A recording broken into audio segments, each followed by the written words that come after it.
Olá pessoal, estamos no ar com você com o Dinheiro de Hoje, seu programa sobre investimentos aqui nessa parceria entre a Com Dinheiro e a BBC News, para trazer para vocês as principais mentes do mercado, quem faz o mercado financeiro brasileiro acontecer, para um bate-papo leve, mas sempre com o intuito de tornar você um investidor melhor a cada dia, trazendo os insights, as perguntas importantes, os temas de relevância, aquela próxima empresa, empresa que vai ser a futura empresa de capital aberto, conversando aqui com os empreendedores, sempre, de novo, com esse propósito de tornar os seus investimentos a cada dia melhor. E hoje nós vamos bater um papo aqui com o Eduardo Mekbekian, que é sócio fundador da Manati Capital, sobre, naturalmente, o mercado em que a gestora está. Então vamos falar um pouquinho sobre fundos imobiliários, um pouquinho sobre crédito, um pouquinho sobre como é equacionar fundos líquidos e ilíquidos. Enfim, vamos tomar aquela tradicional aula aqui com o Eduardo hoje. Eduardo, prazer recebê-lo no Você com Dinheiro de hoje. Prazer é meu. Acho que ter a oportunidade de falar sobre a Manati institucionalmente, até a gente se apresentar de uma maneira organizada aqui para os investidores é sempre uma ótima janela. Então, queria te agradecer pelo convite. Espero conseguir ajudá-lo ou ajudá-los de uma forma geral a entender um pouco mais o trabalho que a gente faz e que inevitavelmente está muito atrelado ao mercado imobiliário. A gente tem uma tradição aqui no programa de fazer aquelas perguntas difíceis. E a gente está num cenário bastante interessante para crédito. A gente veio de ondas de enxugar crédito, por outro lado, taxas de juros muito baixas que levaram a indexadores que, quando as taxas de juros voltaram para o lugar, pegaram muitas empresas de calças curtas. Então, a gente vê um momento de que a gestão passiva do contrato de crédito tornou-se um desafio maior. Né? Essa história aqui, olha, você vai comprar crédito para carregar até o final e você faz o trabalho uma vez na vida, perdeu-se um pouco dessa ideia. E a gente foi abrindo um mercado de discussão de gestão ativa em crédito. No entanto, crédito, de novo, tem contratos pré-estabelecidos. Dá para gerar alfa em crédito? Essa é uma pergunta muito boa. A gente, fazer uma analogia simples, né? Mas o crédito ele sempre foi tratado dessa forma, né? O cuidar de tartaruga, talvez, ou mesmo quem está do outro lado como investidor, às vezes não tem acesso mesmo a toda a tecnologia que precisa se ter para tomar uma decisão de longo prazo, até porque estamos no Brasil, né? Mas no nosso caso, e aí até já mencionando um pouco a Manati, a gente trabalha muito visando a originação própria. Nós estarmos de frente a frente com o empresário buscando esse tipo de empresa que tem solidez, tem perspectiva de crescimento, tem capacidade de repagamento das nossas operações, e muitas delas fora dos principais eixos ou talvez até nem tão bancarizadas assim. Ou seja, virar algo muito mais artesanal, efetivamente, muito mais flexível, muito mais ajustado ao que o empresário realmente precisa, do que necessariamente aquela operação de crédito tradicional altamente disponível para os investidores. Quando a gente consegue ir direto no empresário, e aí não só aqui em São Paulo, mas no Brasil inteiro, e aí tendo internamente toda essa capacidade de análise, para também não cair em nenhum tipo de roubada, o fato a gente acaba tendo mais oportunidade de arbitrar cada uma das variáveis. Então, eventualmente oferecer um prazo um pouquinho mais longo, naturalmente pelo desconhecimento do mercado, dos investidores mais tradicionais.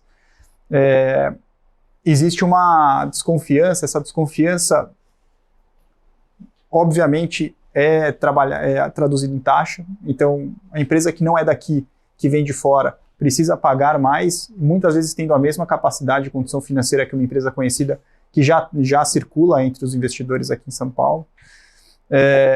E, naturalmente, quando essas operações vêm já de uma maneira mais estruturada, de uma maneira simplista, existem instituições que já trabalharam para traduzir essa demanda do empresário em um ativo financeiro. E isso chama-se estruturação e custa dinheiro. Isso aumenta o all-in da empresa. Quando a gente consegue, de fato, chegar nesse empresário para trazer isso, para entender a demanda dele e trazer isso para os nossos fundos, a gente consegue eliminar essa etapa. E com a eliminação dessa etapa, na média, a gente tende a ter operações que tenham uma remuneração maior. Quando eu faço isso e consigo precificar da maneira correta, que aí passa muito mais pela sensibilidade de mercado, o retrospecto da nossa equipe, por todos os lugares pelos quais a gente já passou e já trabalhou, a gente acaba, mesmo em cima de uma operação mais estruturada, ter liquidez, encontrar liquidez no mercado e, na maioria das vezes, com uma redução da taxa necessária para a venda, ou seja, com uma compressão. Ou seja, se o ativo é estruturado da forma correta, se ele é bem precificado, inevitavelmente a gente tem capacidade de trazer a gestão ativa e girar essa carteira no secundário. Isso nos traz, além do carrego tradicional do fundo de renda fixa, alguns resultados extraordinários que a gente também consegue agregar aqui ao investidor. Essa foi a forma, inclusive, que nós encontramos de nos posicionar, especialmente no mercado tão concorrido quanto o mercado de fundos imobiliários. Ou seja, não existe mais espaço, na nossa visão, para ser um gestor absolutamente passivo, né? Executa uma operação de 10 anos, 12 anos, 15 anos e fica sentado até o vencimento dela. Na nossa visão, essa componente de resultado extraordinário, ela vai ter que ser cada vez mais presente na DRE, no demonstrativo de resultado dos fundos, e que naturalmente aumenta a média do dividendo distribuído para o investidor.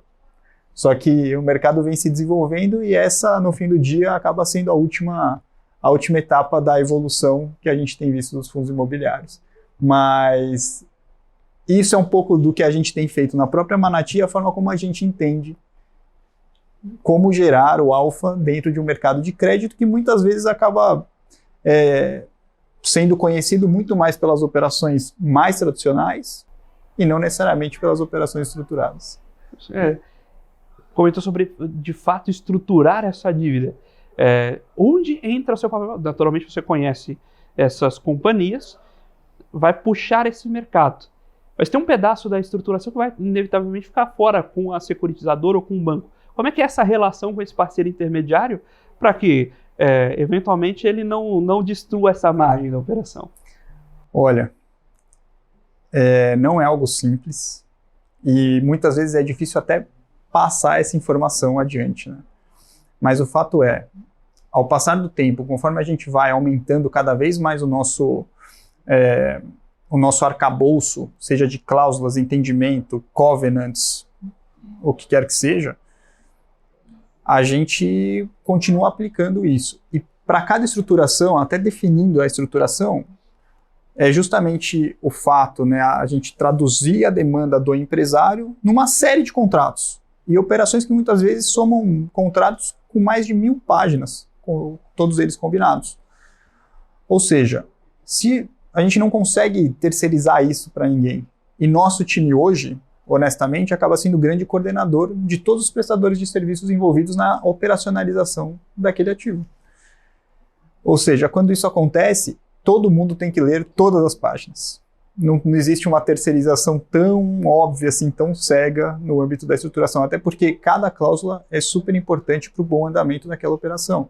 Por exemplo, você faz uma operação direcionada para um público de varejo e, eventualmente, surge alguma demanda da empresa por ajuste de algum covenant financeiro que pode ter que ser revisto e acionar uma assembleia extraordinária. Se você não tem essa demanda, você não tem essa posição dentro do seu próprio fundo a ponto de poder tomar decisão de maneira unilateral, você precisa saber quem são os outros investidores. Só que se for um papel pulverizado e você não tiver esse quórum, você eventualmente pode acionar um vencimento antecipado. E normalmente o vencimento antecipado tem cláusula de cross-default. Se isso acontecer, você quebra a empresa. Ou seja, você entrar no detalhe da estruturação, da documentação, ajustando o quórum, sabendo quem que vai comprar esse tipo de papel, quais são as condições que deveriam estar ali de maneira imprescindível para o bom andamento daquela operação, é o centro do negócio. E esse é exatamente o nosso trabalho. Normalmente é visto como coordenação a coordenação ela acaba sendo até mais ampla do que isso.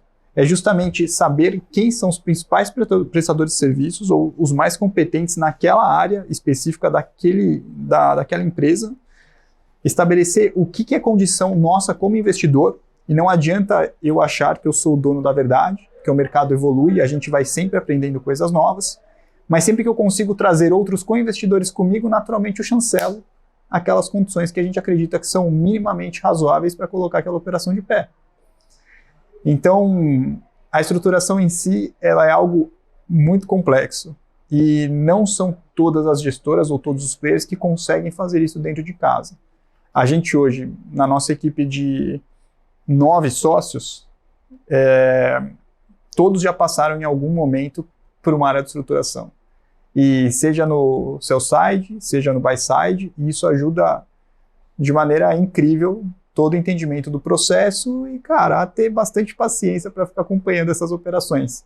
Não só quando a gente estrutura internamente, mas até quando a gente vai comprar do mercado, para garantir que tudo que está sendo passado para a gente de uma maneira resumida está efetivamente refletido em cada um desses documentos das operações. Contrato de alienação fiduciária, contrato de cessão fiduciária, próprio termo de securitização, cara, uma série de coisas. E a gente tem que olhar detalhe a detalhe para garantir que quando chegar na hora do vamos ver, que só acontece quando tem alguma coisa errada, a gente não vai ser surpreendido de uma maneira negativa e eventualmente colocar o patrimônio dos nossos cotistas em risco em função de uma operação não tão bem operacionalizada. E aí você tocou um ponto importante que essa relação e a comunicação com o cotista, que precisa minimamente entender que isso está sendo feito também. O jogo é diferente. A gente tem as macroclasses no Brasil, se pega multimercado. O que é fundo multimercado? É a definição de qualquer coisa. Por isso que tem tanto fundo multimercado, tem fundo multimercado, crédito privado e investimento exterior. Por quê? Se você tiver crédito privado e não falar que tem, tá errado. Mas se você falar que é crédito privado e não tiver, passa. Então, por regulação, você coloca naquela jabuticaba que tem tudo. O fundo imobiliário é um universo muito heterogêneo dentro de si. A começar pela própria distinção do que é um fundo de papel e um fundo de tijolo, né? E como é que é a conversa com o investidor, antes propriamente da conversa? Como é a composição do passivo de vocês? Quanto é de investidor de varejo, quanto é de institucional? Como é que é esse equilíbrio lá dentro?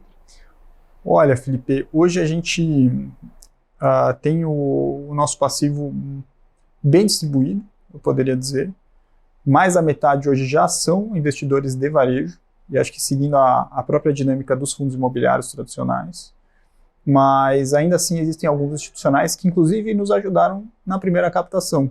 Acho que muito em virtude de já nos conhecer profissionalmente e também acreditar que a gente teria condições de oferecer um produto diferente no mercado imobiliário, né? Pensando especialmente nessa grande opção de centenas e centenas de fundos listados, né? E a gente tem uma dificuldade muito grande nesse sentido, porque quando a gente para conversar com os nossos stakeholders de uma forma geral, o fato é todo o trabalho que a gente faz do lado de dentro do fundo, ele acaba sendo normalizado, né, em cima de um denominador comum que é o dividendo. Pô, mas será que aquele dividendo de 1,5% ao mês durante N meses, ele é realmente sustentável? Ou você eventualmente está amortizando a sua cota no formato de dividendo para o investidor e dilapidando o patrimônio, que dentro de um fundo imobiliário, né, é entendido como a manutenção daquele patrimônio ao longo do tempo. Um ativo imobiliário ele já tem essa característica por natureza.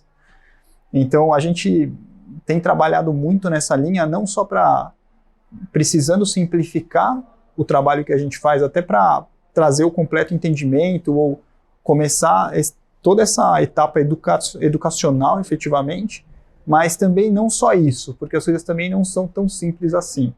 E a gente precisa continuar trabalhando e mostrando essa sistemática que a gente executa dentro da Manati. A própria conversa sobre o que é o fundo imobiliário, né? O Brasil a instituição fundo de investimento imobiliário se lastreou muito nessa questão da renda recorrente, né?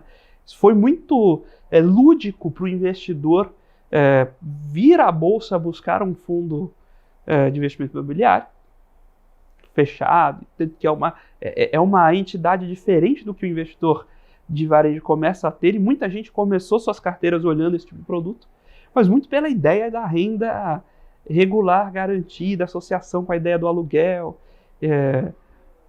Acho que agora já cumpriu bem esse papel, agora a gente precisa fazer o processo de ensinar o investidor que não é só isso que se olha, né?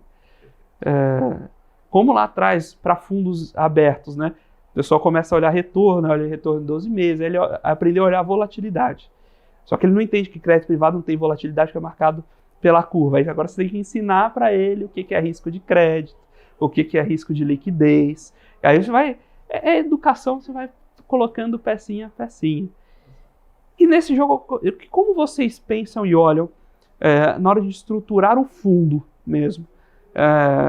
Se montar via um fundo fechado para listar em bolsa, ou montar um fundo, ou quais estratégias vão para um fundo fechado, que são mais aderentes a um fundo fechado, quais estratégias são mais aderentes a um fundo aberto, que você vai poder criar e destruir cotas sem ter que convocar uma nova assembleia. Como é que, do lado da gestão, vocês tomam essa decisão de ir por um caminho ou por outro? Isso é um tema interessante, assim, porque o desenvolvimento do produto, né, ele parte muito da gestora, é verdade, mas quem realmente domina isso acabam sendo os distribuidores, que estão com o ouvido no trilho falando com seja os assessores, seja os investidores na ponta final.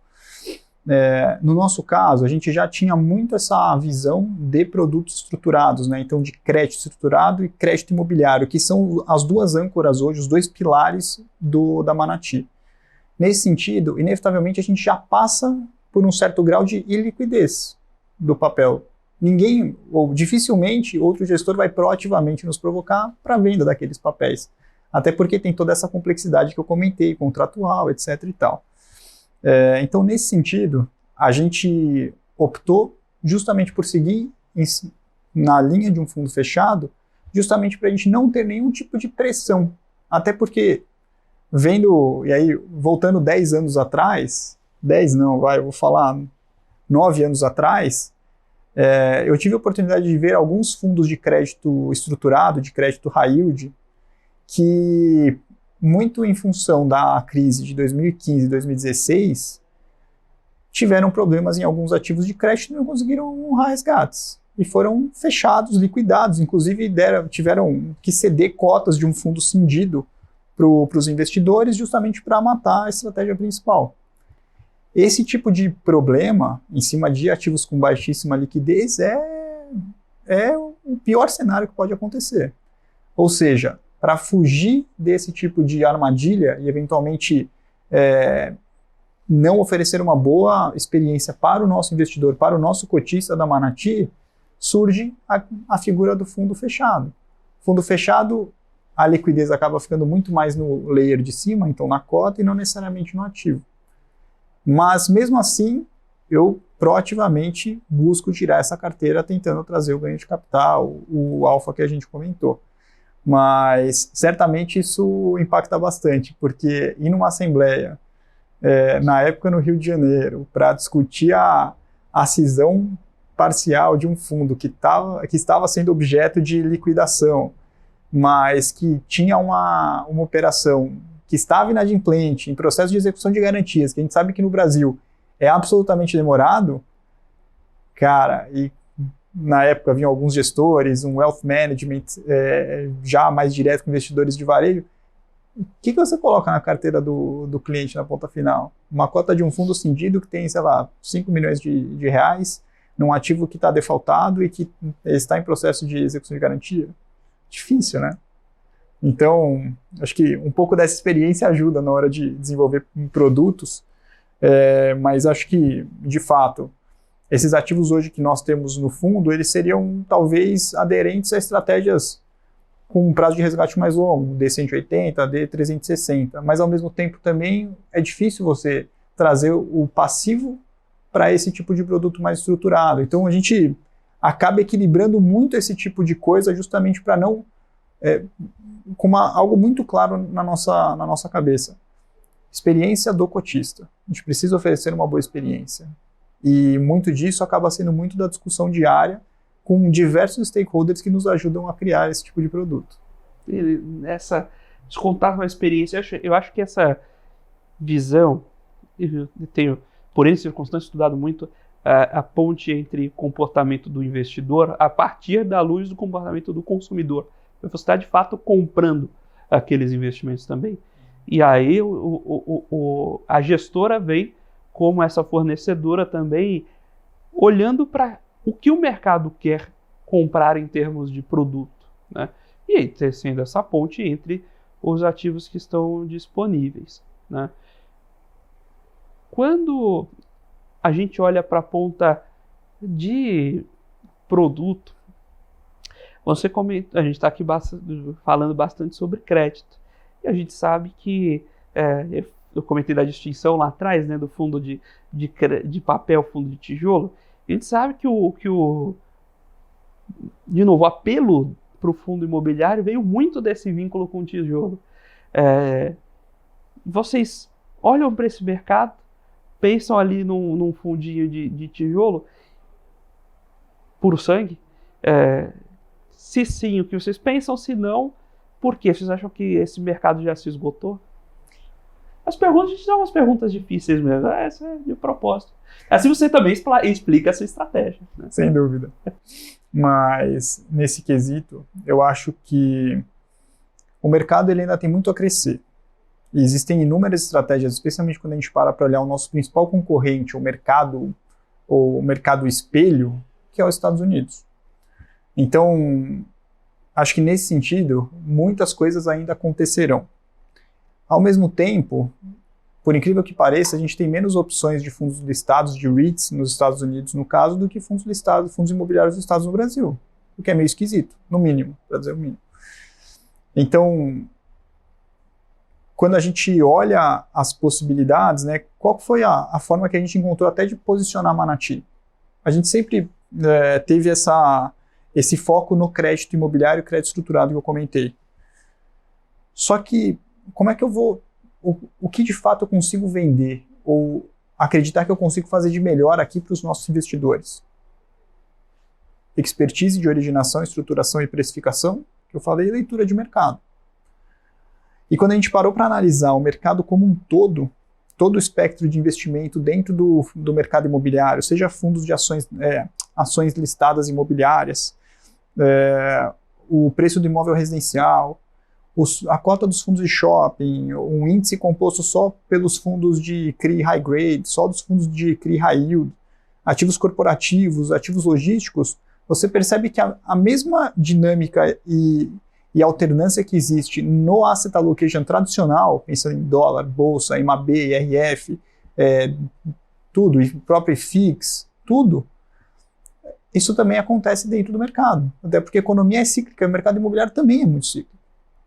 Ou seja, a partir do momento que você tem uma centena de opções disponíveis para o investidor, que muitas das vezes já não é alguém do mercado e que usa a ferramenta, o instrumento do fundo imobiliário para gerar renda passiva, no meio de tantas opções, será que esse investidor realmente consegue tomar as melhores decisões e lendo esses ciclos imobiliários e analisando cada uma dessas opções e comprando no momento certo e saindo e desinvestindo no determinado momento? Então a gente começou a olhar começou a ter um pouco dessa leitura, e qual foi a nossa conclusão? Falou, acho que em termos de time, em termos de equipe, a gente tem capacidade de trazer produtos pouco replicáveis. Ao mesmo tempo, não sei se eu teria condições ou muita competitividade de participar de um bid, um processo competitivo para aquisição de algum ativo. Já existem inúmeros fundos de 3, 4, daqui a pouco 5 bilhões de reais. Ou seja, o que eu agrego nesse sentido? Então, moral da história, o que eu agrego? Eu agrego leitura de mercado, capacidade de originação, capacidade de estruturação, capacidade de precificação das minhas operações. Ou seja, tendo um mandato amplo, trazendo essa responsabilidade que hoje tem sido delegada para o próprio investidor, para dentro da Manati, de forma que a gente consiga ter essa leitura e selecionar os diversos ativos em cada momento desse ciclo, isso deveria me trazer, com a gestão ativa e realização das posições, o resultado extraordinário para a gente manter um dividendo distribuído para o nosso investidor acima da média do mercado. Então, espaço, eu acho que espaço até tem, até voltando à sua pergunta específica, mas será que é realmente competitivo? Ou será que os fundos imobiliários não deveriam tender cada vez mais para essa gestão ativa e para a geração de resultado extraordinário? E, de novo, voltando 10 anos atrás, a gente lembra o quê? Dos fundos monoativos de gestão passiva, que muitas vezes nem gestor tinha. Ou seja, quando o mercado estava indo bem, estava tudo ótimo. E quando o mercado começou a embicar, efetivamente, quando a gente passou pelo pior momento do ciclo imobiliário, pegando como exemplo os ativos corporativos, o cotista não tinha um gestor para ligar, para tentar entender ou mesmo questionar a estratégia de locação que estava sendo executada. Aí vinham as rendas garantidas, né, que foram de 48 meses, um período super extenso, pensando num project finance, num estudo de viabilidade que não se materializou, porque o mercado normalmente é diferente do que a gente projeta. Então, quando a gente começa a ver esses exemplos e essa evolução, que eu até comentei, então, fundo monoativo passivo, fundo multiativo passivo, fundo monoativo gestão ativa, fundo multiativo gestão ativa, pô, será que esses caras deveriam realmente, ou esses veículos deveriam realmente se ater em um monossegmento? Pô, e se você for lá comprar um fundo de shopping e você estiver comprando no pico do ciclo? Aí, eventualmente, você pode ter uma experiência negativa, e com essa experiência negativa, fundo imobiliário não presta, não é verdade? Então, qual foi o prisma, né, a ótica que a gente encontrou para fazer um veículo vencedor, um instrumento vencedor no meio de tantas opções hoje de mercado? Trazendo essa gestão ativa para dentro de casa. A leitura de mercado ela é minha, meu mandato ele é super amplo. E em função dessa leitura de mercado e da gestão ativa, buscando produtos pouco replicáveis, eu vou sempre me propor a girar essa minha carteira, não oferecendo só o resultado na velocidade de cruzeiro, mas buscando sempre a gordura adicional ali, o resultado extraordinário que, uma vez compondo ao longo do tempo de uma maneira consistente, deveria trazer uma boa precificação e uma boa experiência para o nosso investidor.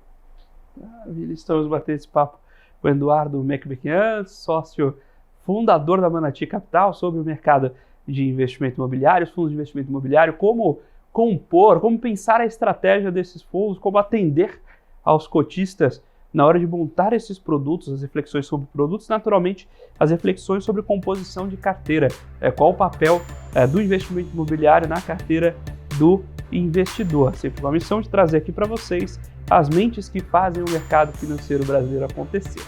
Agora nós vamos para um breve intervalo, você sabe que aqui é rapidinho, 30 segundinhos a gente está de volta, fique por aí.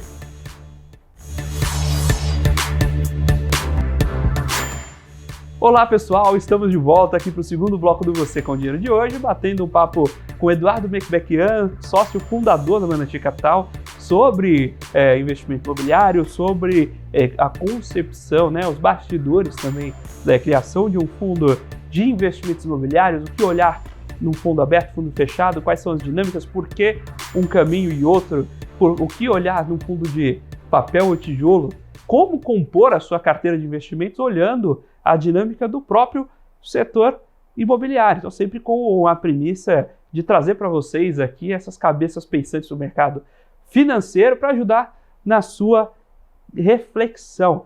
Eu vou começar esse bloco pedindo para você explicar um termo que você estava usando ali fora. Você auto-explicava o fundo falando de um hedge fund imobiliário. O que é um hedge fund imobiliário? Essa é uma pergunta boa. A gente acaba se referindo muito no hedge fund imobiliário, hedge fund para cá, hedge fund para lá, mas o fato é que não é um termo fácil, né? Até como você usou o exemplo do multimercado. O que é o multimercado? Ele pode fazer tudo, né? Então a gente começou a pensar em algumas analogias de como é que a gente conseguiria passar essa informação adiante até para o cotista, para o nosso investidor mesmo, conseguir entender um pouco dessa nuance. Qual foi a analogia? Pensa que você entrou num restaurante pedir um menu ali do restaurante, tem uma série e tem uma opção infinita de vinhos, no caso. Se você está numa situação mais tranquila, acho que imagino que a gente até tenta chutar, erra aqui, não pegou o ideal, mas deu na mesma, não mudou muita coisa e tal. Só que se eventualmente você está numa situação mais formal, qual a primeira coisa que você faz? Levanta a mão, chama o sommelier. E então com esse tipo de prato, qual que eu deveria pedir? ABC. Com esse aqui, CD. E por aí vai. Ou seja, tem um tipo de vinho, no caso, para cada momento. Porque depende do que eventualmente você vai solicitar, vai pedir. Quando a gente para fazer essa mesma analogia para o mercado imobiliário, é um pouco até do que eu comentei anteriormente. Cada segmento imobiliário ele tem um momento específico para se investir e para não se investir. Eventualmente, o investidor foi lá, comprou ação imobiliária no momento errado, caiu 50%. Mas então a ação imobiliária é ruim? Não, é um mercado absolutamente cíclico. Tem momentos e momentos para se comprar. E dentro disso a gente até começa a extrapolar, né? Aí tem as incorporadoras de baixa renda, tem as incorporadoras de alta renda, tem as empresas de properties, então de shoppings, ativos logísticos e por aí vai. Então, quando a gente para analisar o mercado imobiliário como um todo, e nessa infinidade de opções de investimento, entra a leitura de mercado do gestor, ou seja, no hedge fund imobiliário, o que é esse veículo efetivamente? É o veículo que pode se expor a diversas estratégias ao mesmo tempo ou de maneira individual, visando o retorno total, o total return. Ou seja, tem momentos que é mais interessante comprar ativos residenciais, tem momentos que é mais interessante comprar fundos de shopping. Tem momentos que não é interessante se expor a ações imobiliárias de incorporadoras de alta renda. Tudo isso depende. E aí depende muito da leitura de mercado. Então, esse é o hedge fund imobiliário. É assim que a gente trata o nosso Mana 11, muito nessa linha de trazer a possibilidade de se investir em cada um desses subsegmentos, só que analisando individualmente cada um deles para entender se é o momento certo ou não necessariamente. Fugindo ou tentando buscar, né, os melhores setores a todo momento da economia, garantindo ou tentando aumentar a probabilidade de oferecer uma experiência resiliente aqui para os nossos investidores, sem ficar muito ao sabor da volatilidade tradicional. O que no fundo monotemático é impossível, né? O ciclo vai ser implacável e vai trazer uma experiência ruim para o investidor. A gente estava conversando antes de entrar no ar aqui sobre crescimento e lançamento de novos fundos. Uma gestora focada em fundos abertos usualmente cresce por captação. Então é um trabalho todo dia, você vai tentar captar aquele marginal. Mas quando você olha para fundos fechados, geralmente ou você lança outro fundo ou você faz um follow-on, né, daquele fundo anterior. O que vocês têm visto, que vocês estão pensando em estratégias de crescimento, próximos passos, o que vocês estão pensando em lançar a mercado? Olha, Felipe, no nosso caso, a gente estabeleceu, logo no começo da gestora, né, a necessidade de se ter fundos relevantes, porque isso traz uma economia de escala interessante para o investidor, no que diz respeito tanto a custo, eventualmente, mas especialmente possibilidade de implementação da própria estratégia. Ou seja, faz mais sentido na nossa visão ter poucos fundos que sejam relevantes e sejam os flagships, né, que a gente fala, e que tenham liquidez e que o investidor possa comprar a cota e ficar tranquilo que não vai acontecer nada de extravagante ali em termos de precificação, do que necessariamente ficar muito começar a segregar muito essas estratégias. E aí, de novo, na linha de não delegar para o investidor, para o cotista na ponta final, a seleção do fundo no meio de tantas opções, mas sim de centralizar isso para a Manati. Então, quando a gente olhou o mercado de uma forma geral, a gente chegou à conclusão de que faz mais sentido ter um único fundo multi-estratégia, um hedge fund imobiliário, que possa beber dessas diversas fontes do que necessariamente segregar isso. E muito na linha de ajudar na tomada de decisão do investidor. Hoje, portanto, qual que é o nosso momento? Nosso momento é de consolidação da franquia de investimento imobiliário. A gente, obviamente, estuda outras teses, mas muitas delas focadas e nichadas em um determinado setor e que eventualmente esteja num momento de bonança.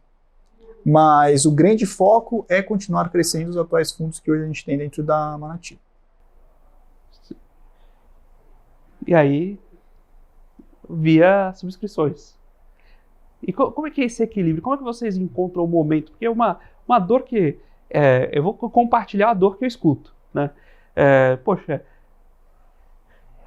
é razoável, é muito possível que o valor de mercado, o valor de tela de uma cota fique abaixo do valor patrimonial em vários momentos. E aí uma dor que muitos investidores têm é justamente, olha, mas eu estava posicionado, vem uma subscrição grande, se eu não entro eu sou diluído, se eu entro eu...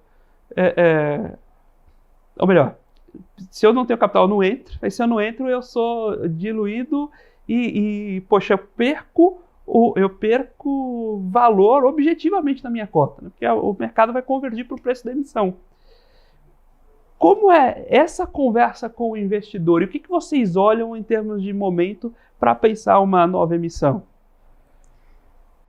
A gente viu, acho que estando nesse mercado de fundos imobiliários e acompanhando, seja como gestor, seja como colocador, né, ou estruturador, acho que os diversos exemplos, tá?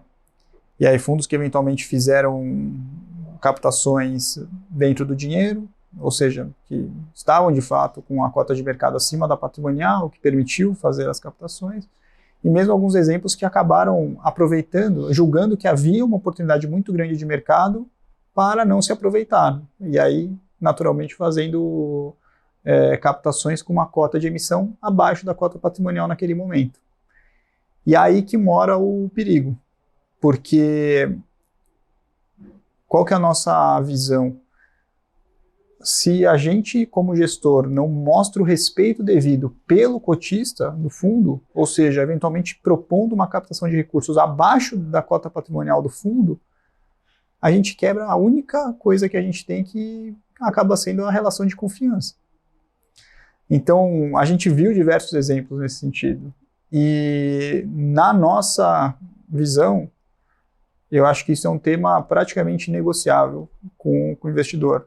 Porque o gestão de recursos é credibilidade, é imagem, é o como a gente atua, né? As pessoas, querendo ou não, eles compram a visão da equipe, os gestores que estão ali por trás.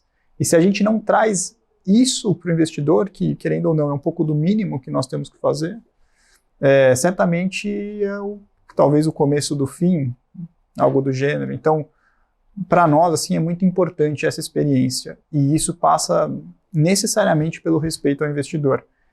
E essa questão da diluição, ela é muito objetiva, ela é muito direta. Se você eventualmente fizer qualquer tipo de captação abaixo da cota patrimonial, o gestor colocou uma arma na cabeça do investidor. Ou você entra, senão você vai ser diluído. E isso, muitas vezes, é um grande problema. Então, acho que isso também vem muito do próprio amadurecimento do mercado. E aí passa por todas as entidades envolvidas nas próprias captações. É claro que quando o mercado está muito positivo em termos de captação, falta-se ativo para comprar. E normalmente o contrário também é verdadeiro, né? Então quando existe muita coisa boa para comprar é porque o mercado está com pouco dinheiro no sistema, né? E a gente, como gestor, querendo ou não, fica justamente nesse meio do caminho, mas dosando o que realmente vale a pena e pensando nas diversas formas que a gente consegue fazer, o que a gente precisa fazer para não deixar esse tipo de oportunidade passar. E querendo ou não, nós trabalharmos para manter a nossa cota do fundo num patamar que eventualmente permita com que a gente cresça a estratégia, até para a gente diversificar a carteira, começar a olhar outras estratégias, permutas financeiras, a compra de algum ativo direto, que nós também podemos fazer dentro do Mana 11, tudo isso depende da experiência. Ou seja, a gente tem que necessariamente, todo mês, pagar um dividendo competitivo e mostrar o diferencial que a gente consegue trazer dentro da Manati, dentro do Mana 11. Ou seja, que depende o quê? Depende do processo de investimento, depende da equipe que lá está e da tomada de decisão, governança, trazer um relatório transparente, com todas as informações necessárias ali para a tomada de decisão. Para onde o mercado caminha.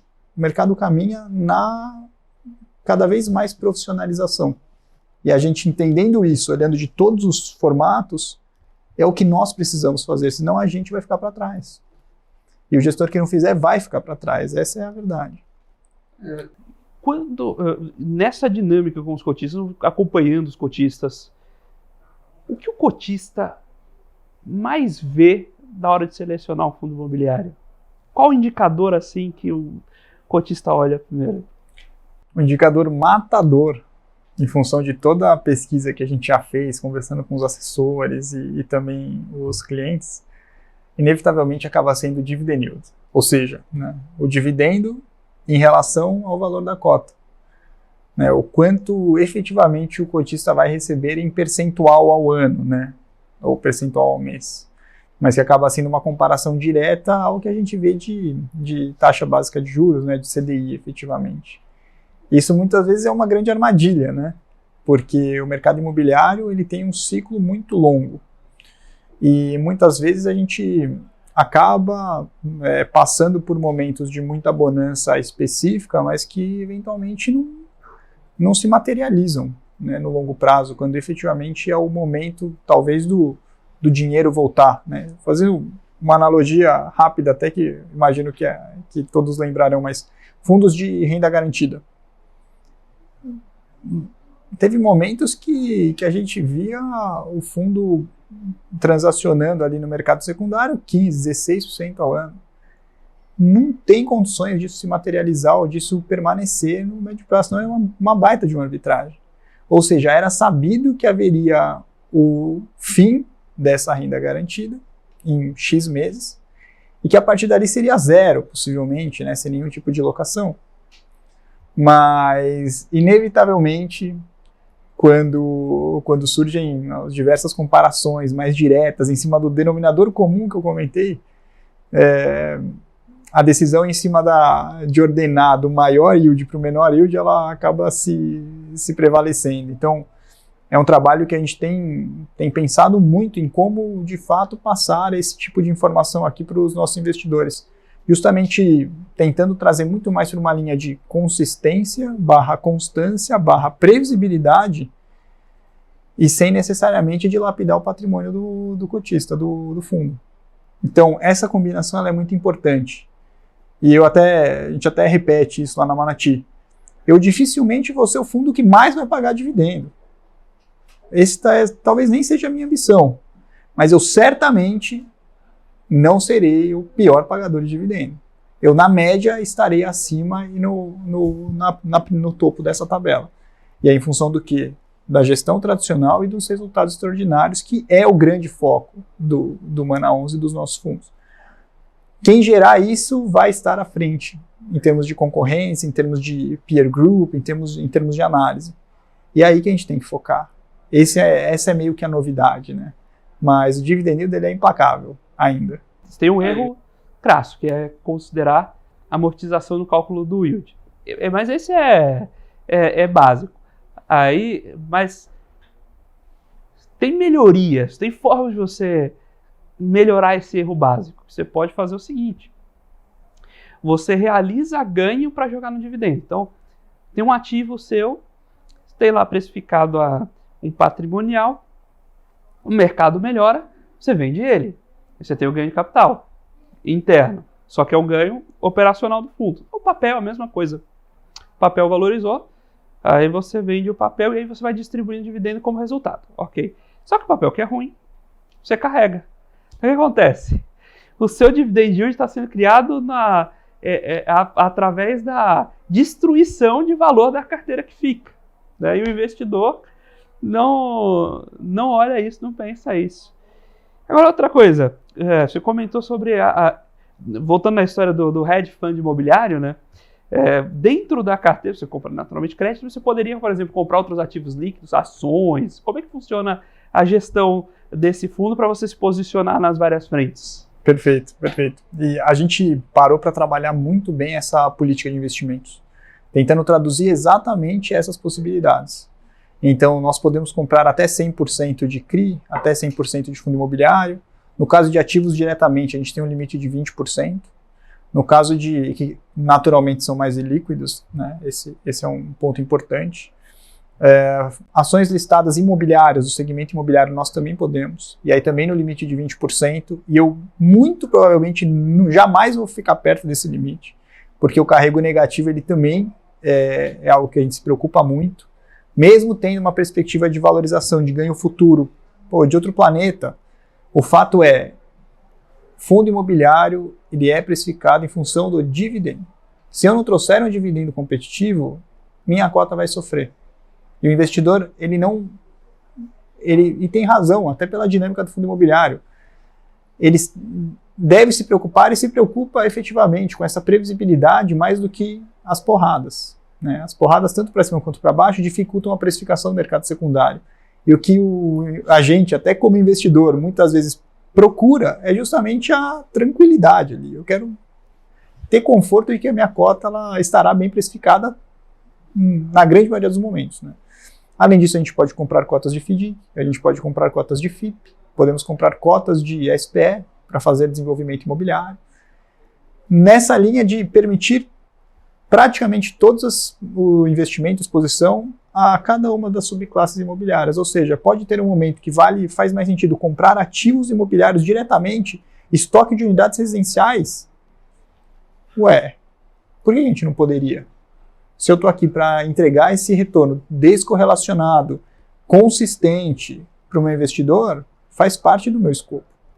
Então, a política de investimentos foi algo que a gente trabalhou bastante, inclusive participamos até do desenvolvimento da tese do hedge fund imobiliário, antes de fundar a Manati, e ela é uma condição imprescindível para boa execução para boa implementação dessa estratégia.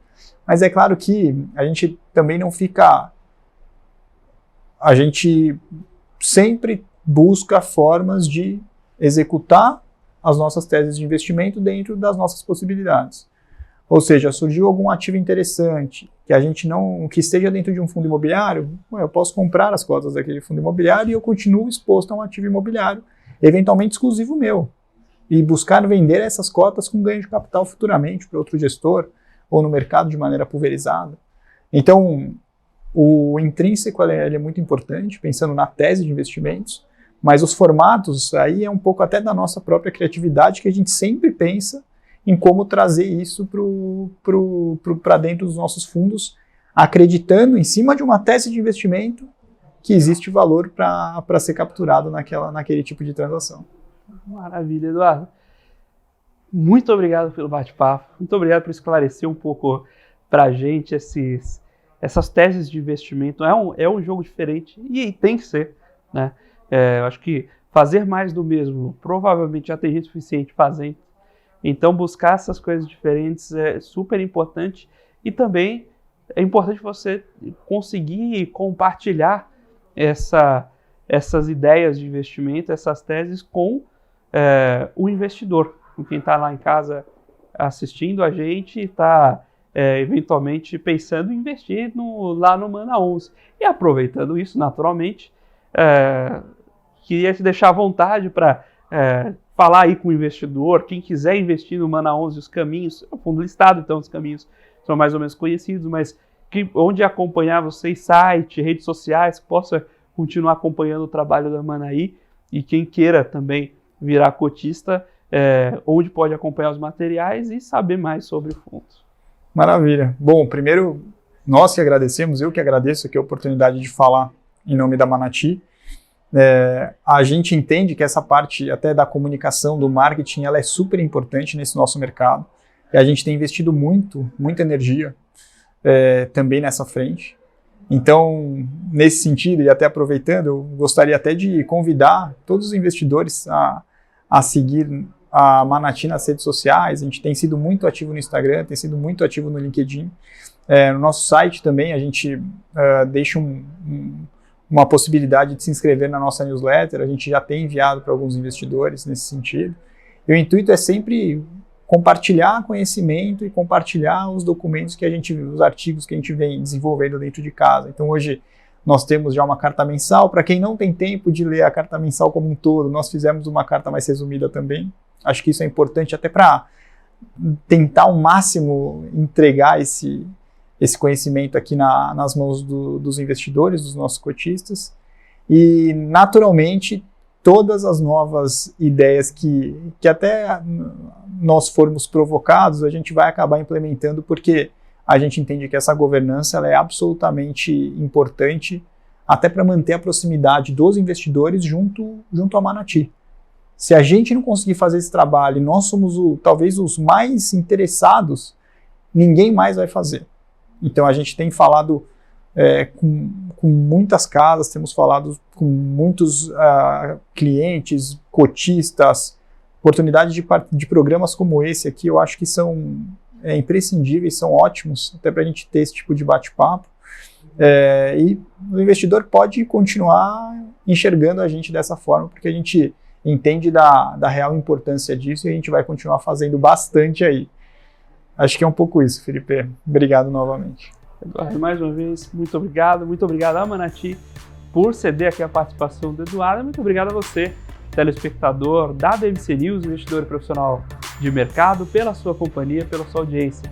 Você com Dinheiro Vai ao Ar, de segunda a sexta, sempre aqui no mesmo horário, com o princípio de trazer para vocês essas mentes que estão pensando e fazendo o mercado financeiro brasileiro acontecer. Sempre um bate-papo leve, mas com o propósito de te tornar esse investidor melhor a cada dia. E se você quiser saber um pouco mais sobre a Com Dinheiro, quais são as nossas soluções, como elas podem ajudar a você e aos seus investimentos, visite www.comdinheiro.com.br, deixe lá sua dúvida, sua pergunta, seu feedback, sua sugestão que você quer ver aqui conosco em contato@comdinheiro.com.br. Nós ficamos por aqui com você com o Dinheiro de hoje e até a próxima!